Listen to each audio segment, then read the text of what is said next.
Welcome and thank you for joining us for Coffee with Hillary and Les, brought to you by State of Mind Hypnosis and Training Center, located in the heart of the Kawartha Lakes. This is our almost daily community podcast about the mind and how you might change it in the most simple and helpful ways. Every day we sit, staring at the lake and sipping our coffee, having a chat about hypnosis and how to make those meaningful adjustments to our state of mind. Because nothing is more important than your state of mind. Okay, we're on the line. A rainy morning. Rain, go away. Yep. Or just keep coming. The lake is high. It's very high. The water level's only been this high a few times. But it's still April. They'll be opening the locks in May, and that's when a lot of the water will move. Yes. Right now the rain is just falling. And everything's turning green. Yes, it's very nice. Just like the buds seem like they're gonna open tomorrow, it seems. Yeah. Maybe we should use it, not rain, go away, but April showers bring May flowers. How's that? Yeah, did you just make that up? That's a nicer rhyme. I wrote that. That's copyrighted. You can't use it without my permission.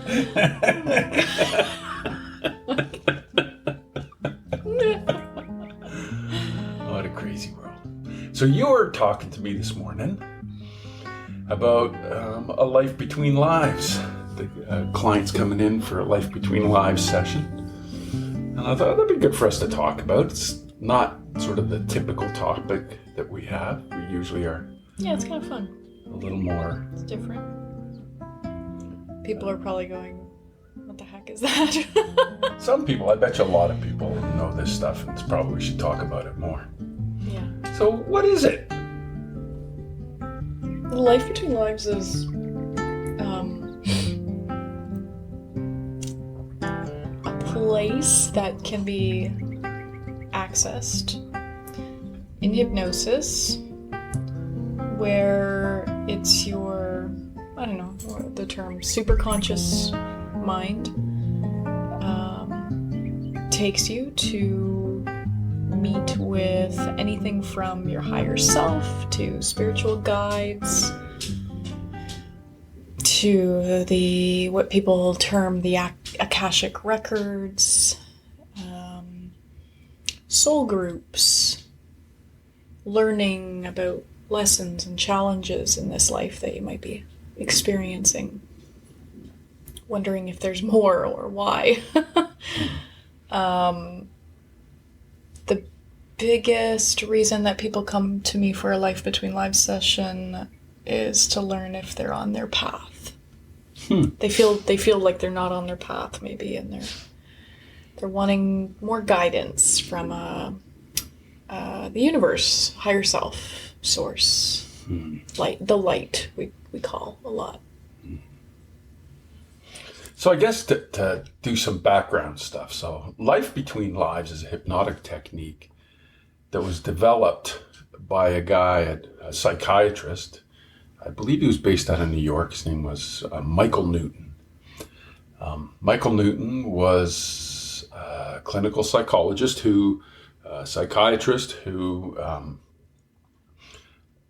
had been using hypnosis as a therapeutic technique, and he had been using past life regression as a therapeutic technique. And at the time, he used to say that, he said where he started was that he didn't necessarily believe in past life existence, that there was really a past life. He just knew that it was really therapeutic. And he found that talking about past lives was problematic because people wanted proof, right? And you know, when something is a completely subjective experience, which is going on in your mind, when you access another level, another part of your mind, and become aware that you've had experiences that appear to be and are understood by your subconscious mind as a past life, that this is the same as an experience in this life, if it's affecting you and affecting your behavior and affecting your goals and outcomes in your life, that it can be resolved in the same way as just an age regression where you go to a prior time in your life and resolve, or more importantly, as we say as hypnotists, you put new meaning on an event so that it becomes a different kind of experience and it influences you in a subconscious way differently now. He was using past life regression as a technique that he found very therapeutic for people. And in the process, he led a client forward. So the idea was to take them from one life into the next life. He was attempting to bring them to the end of one life when they died, and then bring them into the life that followed in succession. And what happened was he simply said, he didn't direct them to go to their next life. He directed them to move past their death and what happens then. And in that moment, he took the client into a whole other world where they were back within a group of souls that they knew, that they were welcomed back. And this was new. This was spontaneous, and he had no idea. Exactly. Yeah. And in doing that, he sort of discovered that there's this whole other world that exists between lives. And he just called it the life between lives. But he was so fascinated by it, he decided to do it again. And then he ended up doing it with like 10,000 patients. And in doing it, he essentially mapped out this whole world that exists on the other side. So he then wrote books on it. So understand that there's sort of 4 Michael Newton books that are really worth your time. The first is called Journey of Souls. And it was when he first wrote about these experiences. It's a very old book, really. And he sort of explains his technique. He explains how it happened. And he explains what he discovers about the world on the other side, the life between lives. And then his second book, Destiny of Souls, which he just takes it further. And he gives a lot more detail into basically our existence outside the body in this other realm. And then in the third book, it's a collaborative book because he taught this technique to a lot of people. And there are some leading hypnotists who made a name for themselves using this life between lives technique, which is Michael Newton's 4th book, where he explains the technique. But the 3rd book, he collaborates with a number of other hypnotists who tell a case study, their experience using the life between lives. And so there's sort of 4 books, and the 4th book is that explains the technique. And so Hillary and I have both been trained in it. In my very first experience of hypnosis as a client in a chair, my hypnotist took me there for a therapeutic purpose. And it was quite moving, quite revealing, quite insightful for me. And so Hillary and I, our good friend Peggy and Reverend Tim Jones, they trained together in this area, and they taught us years ago this technique of life between lives. I tend to use it as a natural step within the progress. When I work with a client and we're going to work in the long term, we almost always end up using it. We almost always end up going over to the other side and spending some time gaining some insight. But Hillary, from time to time, has clients who just call up and say, I've heard about this, I want to do that. So that's sort of the background to it. Yeah, I have clients who want, a full session in it. I've taken people into it to do some healing like you do, right? So it just sort of either spontaneously or we dedicate our intention to going there in a session in response to something that might be going on in their life right now, and they want some more meaning or understanding, letting go. Forgiveness is really easy in the life between lives because we see the other person's soul that we're maybe having trouble with as a soul, and it's hard. It's really hard to hold on to negative emotions when you see somebody's soul, when you see them as soul and you as soul, and everyone on the planet as that. I do want to mention quickly that this isn't based on religion, right? So, there's no religion involved unless the client specifies their intent and what they might want to experience. But yeah, it's really interesting because we go over there, and the fascinating part of it is there's so many, and I'm absolutely sure that Michael Newton saw this with, thousands upon thousands of clients, is there's so many similarities. And these clients aren't talking to each other, obviously, right? They're coming from all over the world. They're not in talks with one another. But there's just so many similarities that pop up. Well, that's the thing. So when you think about the science nature of it, right? So science is a method. It's a method of asking questions, trying to control variables, and find an answer to your question. Basically, the relationship usually between a couple of variables. And that's the scientific method. Now, we like the scientific method because we collect data.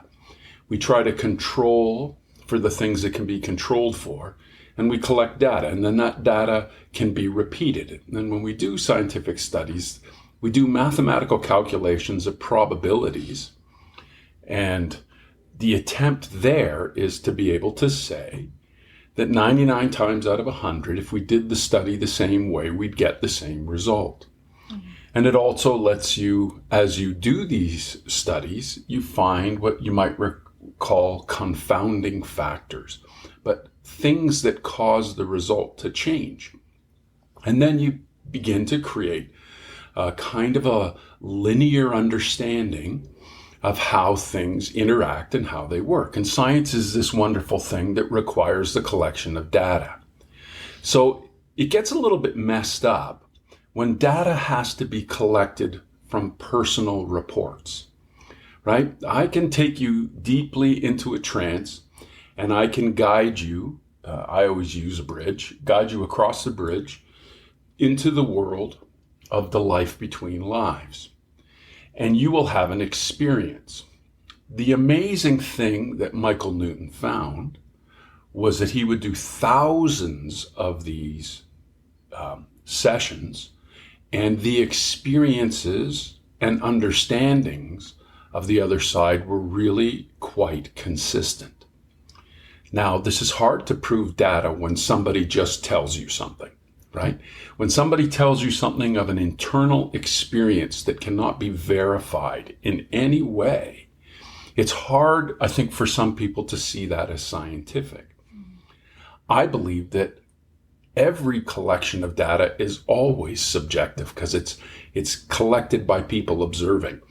But apart from that, there's what we're really trying to understand is consistency. We're trying to understand that this is the same for many, many people who did not talk to each other, most of which, of course, Michael Newton's books weren't even available, so they couldn't read his book and come up with something. And way before the internet. Yeah. So the idea here is that all of these very similar self-reports can, on the one hand, be dismissed as just self-reports and therefore not verifiable data. Or it can be seen as, all these people report the same thing, going through the same process. There has to be something to this. And that's the conclusion Michael Newton came to. And he quite literally wrote books about the other side. Mm-hmm. And as hypnotists, we're trying to take you from your conscious mind, where you're busy trying to solve life's problems and get through the day, into your subconscious mind, which requires that we sort of shut down your senses, right? We're shutting down. We sit you in a dark room so you can't see. We put you in a quiet room so you can't hear. You close your eyes. You sit in a chair that's warm with a blanket so that your senses are kind of allowed to turn off, your body's allowed to relax. And then you start an inward journey into your subconscious mind. And when we can take you deep enough into your subconscious mind, your mind slows down a lot. And then you start to have access to your unconscious mind, which is really the big part of you that controls your body without you ever thinking about it. But if we can really get focused and really release anything and everything that might be physical, then you can find your way into this superconscious mind. And when people do EEGs of the superconscious mind, it's actually faster and more intense than your conscious mind. But then you make this connection to another part of, I like to say it's part of who you are. This is your mind. This is your connection into the greater mind. And this is really exciting stuff. Mm-hmm.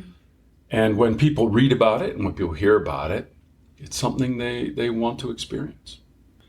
So when you take clients into the life between lives, what are some of the therapeutic things that happen to them? Well, we go in with an intention, usually. And that intention is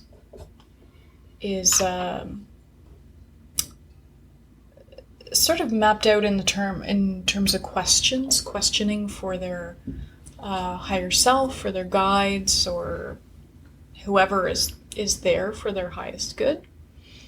And so in terms of being therapeutic, I've seen everything from feeling immense love and connection, where they're just crying because they feel so connected.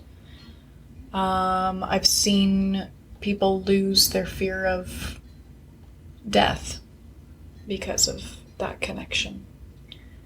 I've seen people, like I said earlier, do forgiveness work in that realm, and also do past life work too. Sometimes we dip into past lives from that realm, if they need it. Finding out that they're okay, that everything's okay, that they're on their path, and that there's nothing that they have to do to be on this earth, right? The biggest thing that comes through in terms of messaging is to find joy, to find love in a chaotic world. And to sort of spread that love. And that doesn't mean, a touch or a smile or holding the door open. It just means being in that state of mind of love, of just non-judgment and looking around the world with a more loving sense.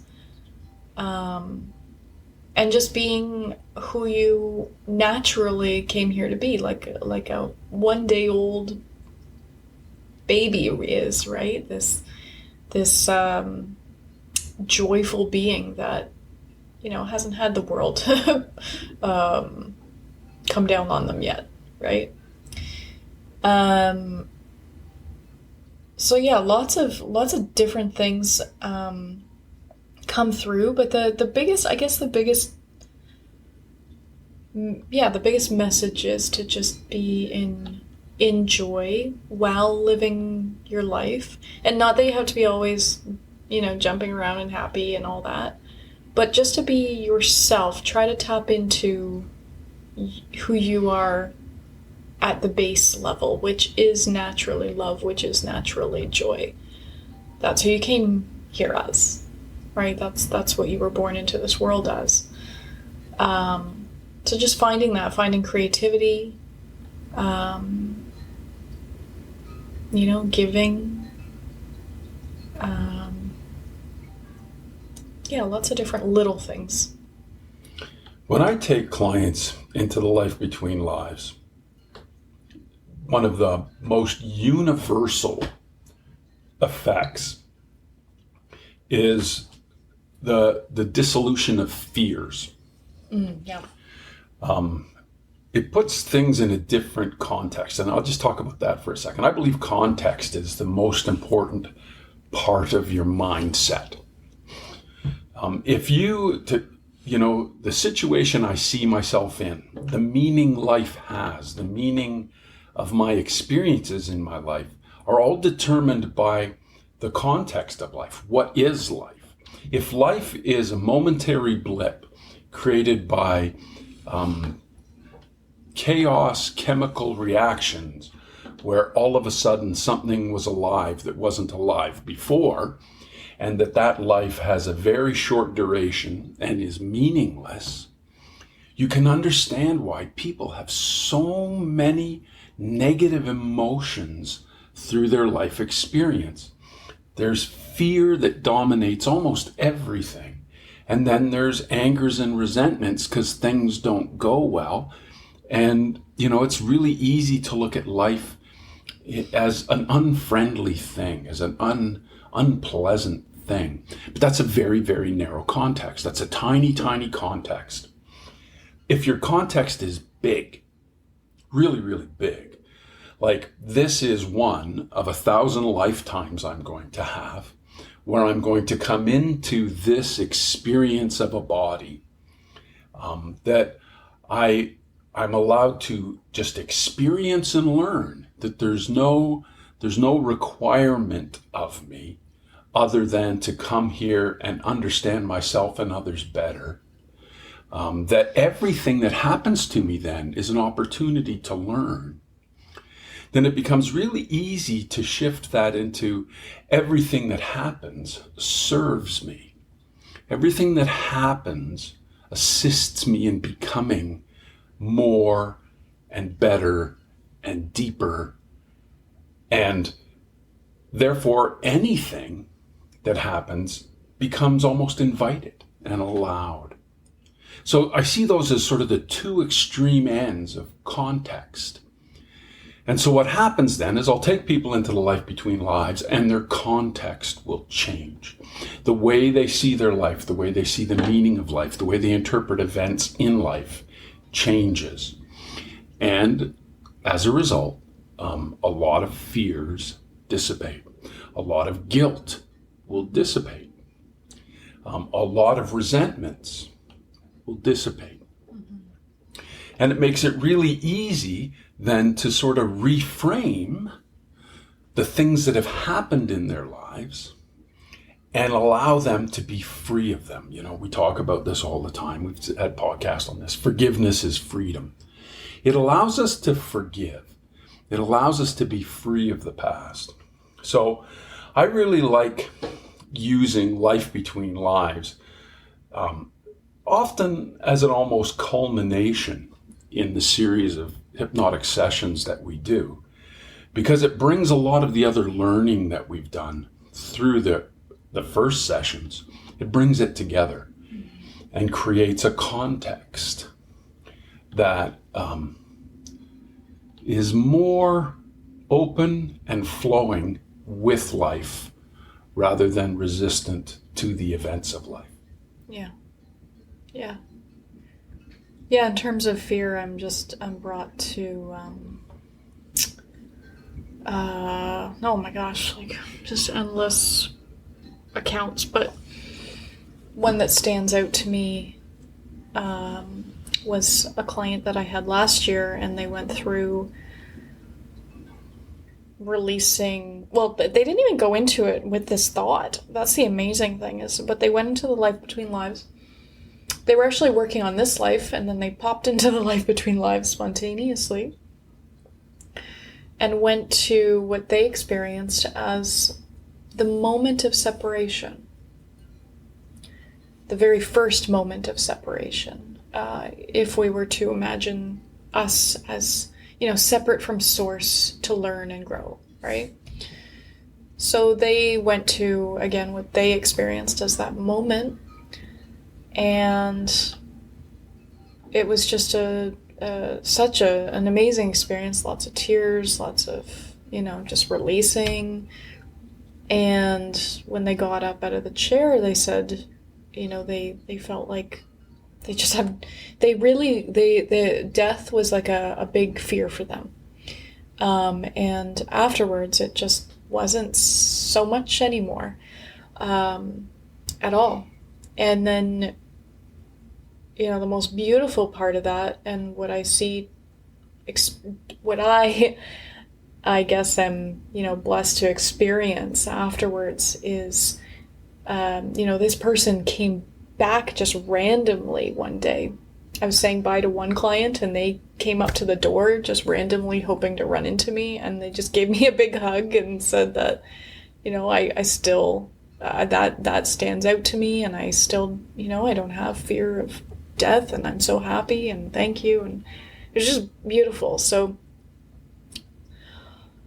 all the different kinds of things that can come out of this experience. I mean, yeah, I love taking people to that place, and then handing it over to their guide or their higher self, to take them further or to give them information where they are.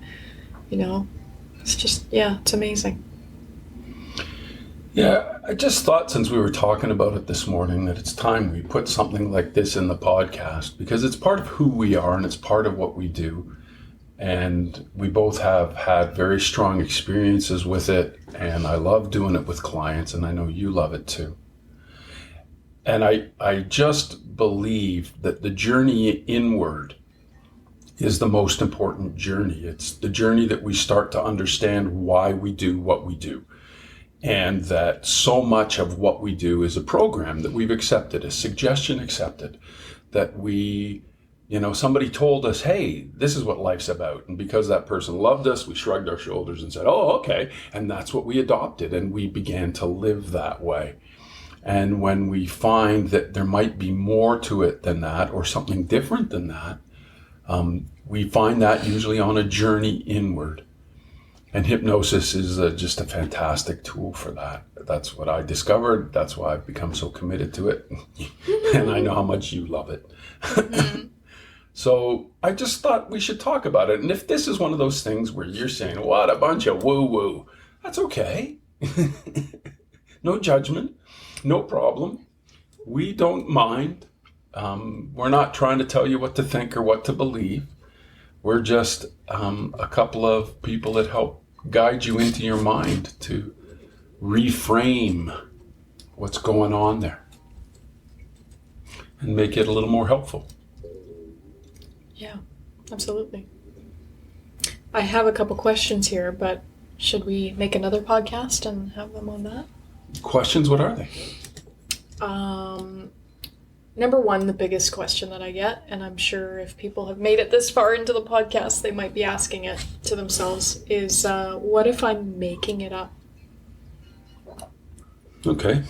And what's the other question? And the other one is kind of personal. So, I'm a very visual person, right? Mm-hmm. And you're not a very visual person. And so what is that experience like for you? What is that experience like for me? And does it matter? Okay. Two good questions. Let's take a couple of minutes and answer them now, because I think they really need everything we've said before to really understand the answer. Mm-hmm. Your first question was, what if it isn't real? What if I'm making it up? It's a question that almost every single person asks before. So my first two answers to that are, first of all, if you're going to make something up, why that?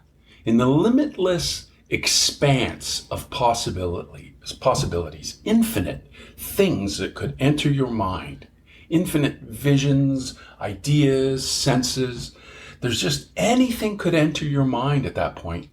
Why that? And so that's what I say to clients when they say to me, well, is this past life real? Or did I really have this experience? Because a lot of people will regress them to an experience in their life. And they'll say, well, I don't really remember that, but it feels true. And my answer is always, well, why that? Why would your mind make up that? And if it's true or if it's not true, the real question is, was it helpful? Because that's why you're here. You're here because you're here in our office because you're asking for some help.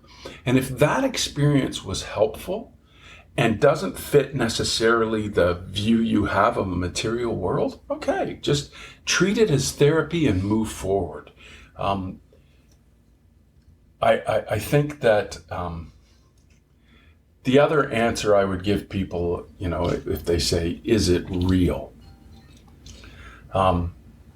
Is nothing is real except that you put meaning on it. And it doesn't matter what does or doesn't happen. What matters is the meaning you put on it. And if you've successfully changed the meaning and found that helpful, there you go. How would you answer the question? Yeah, it's similar.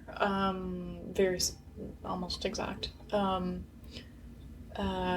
Is that if it's helping you feel better, if it's releasing things for you, then, it was worth it. Also, that why would your mind, out of everything, make that up? I have an example. I'll quickly say. Past life regression. Someone in the regression said, I feel like I'm, even in the regression, they said, I feel like I'm making this up because this, there was they lived in like a manor, they had kids, a husband, everything seemed really beautiful and story-like, right? So of course they went there. This was in the beginning of the session. They went there in their mind and thought, this is what I'd I'd love to read in a novel or something, right? And then things started to go south, right? They had issues with their kids, they had an issue with their husband, feelings, the whole gambit. So it became very apparent very quickly to them that this was not something that, they would love to make up in their mind. And they did healing on that. And, oftentimes we see patterns between old lives and this life, things that we've brought forward to keep learning. It's kind of like a pattern you might find in your life right now, and you're going, well, why do I keep playing out this pattern? Why can't I get through it? It's sort of the same thing with past lives in this and your life right now. If you didn't quite learn or take the lesson away from that life, then sometimes a soul apparently decides to pull it forward and learn it, try to learn it again in the life that they're living now. So that was really telling, right? So I use that as an example for people, because always before, so this is a big one, this came to mind just now. Always before the session, they're saying, what if I make it up, right? Always after a session, they know that they didn't make it up. Always, always. Right? There's that reflection back and they go, oh, okay. Yeah, I mean, what's real is what you learn and how you grow and adapt and adjust to this crazy world around you. And if something comes to you that helps you do that, well, you make it real by learning from it. So, yeah, for sure it's real, but it's only going to be as real as you allow it to be. Yes. If anything's real. I don't know what's real anymore. What was the second question? I don't know if it's real anymore, right? This job really makes you question. Okay, so, both of us have different ways of experiencing past lives, like between lives. Right. So myself, I'm very visual. You're not so visual, and it's taken me a long time, and I still don't really understand it for people, but I try to help them the best way I can. So how, for someone, because I get it a lot, I get this question a lot, is I'm not visual. Will it work? Absolutely, because you have 5 senses. And yes, your physical mind is really reliant on perception through 5 senses. But it's also really reliant on that legendary 6th sense. You know, there was a little experiment I had a teacher do in high school where they cleared out the room and they stood all the students facing the front of the room where the blackboard was and told them all to close their eyes and walk up to the blackboard and try to get as close to the blackboard as they could without touching the blackboard. And it was amazing how people could close their eyes and use all their other senses to inch their way. And I think what struck me was I did pretty good. I think I was about like 1.5 inches away from the blackboard, between the blackboard and my nose, which I thought I did pretty well. But I have a real sense, I have a natural sort of sense of my presence, where my body is. One kid was like less than 1/2 inch away from the blackboard and knew that they were that close, and they had a big smile on their face. And, you know, you have so much perception beyond your eyes. And so when we work with clients that don't visualize so clearly, they'll have ideas, they'll have imagery, but not be able to sort of almost lifelike visualize. But that's when we, you know, what are you feeling? What are you sensing? What does it smell like? What does it sound like? You know, you take those clients into experiences that are more multisensory, and they tend to rely on their physical feelings and their hearing. They tend to be that. So when I work with a client that clearly isn't visualizing, you know, like instead of, you know, saying, what do you look like? I would say, how have other people described you? And this is part of NLP, neuro-linguistic programming. People have different approaches. And, you know, I don't ask them what's their name. I said, somebody's calling to you. What are they saying? And, you know, oh, they're calling me this name, and they're telling me to get the heck away from that thing before I get hurt. And you know, that kind of thing. So just because you're not visual doesn't mean you won't have a very clear sense of being on the other side and what's involved and who's around you. It works just fine for all kinds of you know, those basic approaches to life, whether it's hearing, whether it's seeing, whether it's kinesthetic. You know, as hypnotists, we adapt to that. Yeah. And it doesn't make the experience any less real. Yeah. Yeah. And for some people, it actually brings out visualization abilities. Yeah, it's amazing how many times I've taken somebody who, you know, would kind of die on a hill saying that they couldn't see things, and then in the experience they do experience visualizations. Yeah. Good questions. Yeah. But you know where to find us. We would love to help you do this. We do this face to face. We do it online. Mm-hmm. If this is something that has piqued your curiosity, please reach out on the website. There's you go to our website and you hit the drop down menu. You'll see podcast. Click on podcast down at the bottom. We love to have your comments and your questions and make them part of the podcast in the future. Mm-hmm, totally anonymous. Yes. All right. Well, that was good. We'll see you tomorrow. We hope you enjoyed today's podcast and that maybe it helped, even a little. If you have any questions, we would love you to send them along in an email to info@psalmhypnosis.com. Thank you for being part of the State of Mind community. For more information about hypnosis and the various online or in-person services we provide, please visit our website, www.psalmhypnosis.com. The link is in the notes below. While you're there, why don't you book a free 1-hour journey meeting with Hillary or Les to learn more about what hypnosis is and how you might use it to make your life what you want it to be. Bye for now.